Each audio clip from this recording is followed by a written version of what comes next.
আজি মই আপোনালোকক প্ৰমাণ দিম যে ADRE 2.0 1:3 কিয় লাগে, মানে কি কাৰণে আমাক লাগে। এই ওপৰত স্ক্ৰীনশ্বটটো চাই লওক এবাৰ।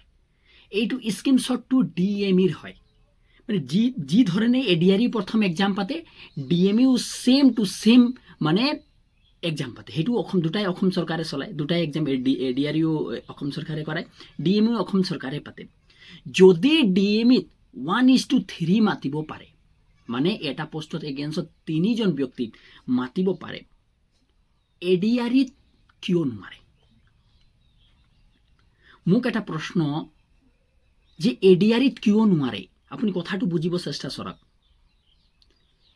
DMEত অভাৰলেপিং হোৱাৰ কোনো প্ৰশ্ন নোদয়, মানে কেণ্ডিডেটৰ ভৱিষ্যৰ প্ৰতি কোনো খেলুৱাৰ হেতি নকৰে। কিয় নকৰে ভাবি লওক। তাৰতো ওভাৰলেপিংও প্ৰশ্ন উঠে, এটা পোস্টত 3জন মাৰে, মানি কিন্তু এটা ল'ৰা গ্ৰেড 4তো পাছ কৰিছে আৰু সি নন টেকনিকেলতো পাছ কৰিছে। সাপোজ এই দুটাতে পোষ্ট পাছ কৰিছে, তথাপিও পাছ কৰাৰ পিছতো তাত দুটা কৰি আৰু ল'ৰা পাব। কিন্তু ADREতো মিনিংছ নাই ন সেনেকা। ADREতে দেখা দেখি মানুহৰ প্ৰতি অন্যায় কৰিছে, ল'ৰাবিলাকৰ প্ৰতি অন্যায় কৰিছে, হয়নে নহয় কওকচোন।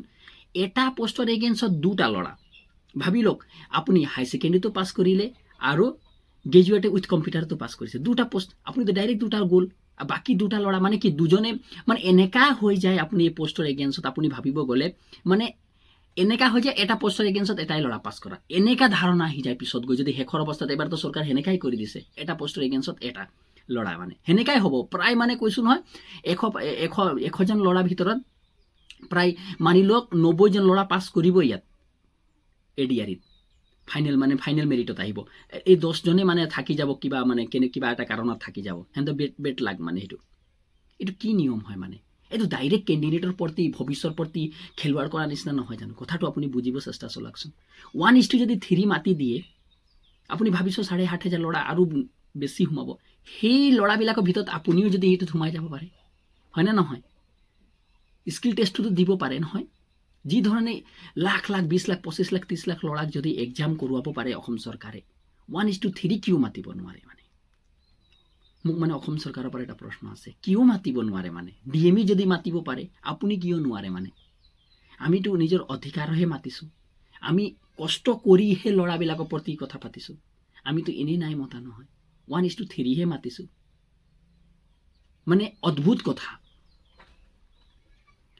1:3 প্ৰতি মোৰ একদম সম্পূৰ্ণৰূপে সমৰ্থন আছে আপোনালোকক।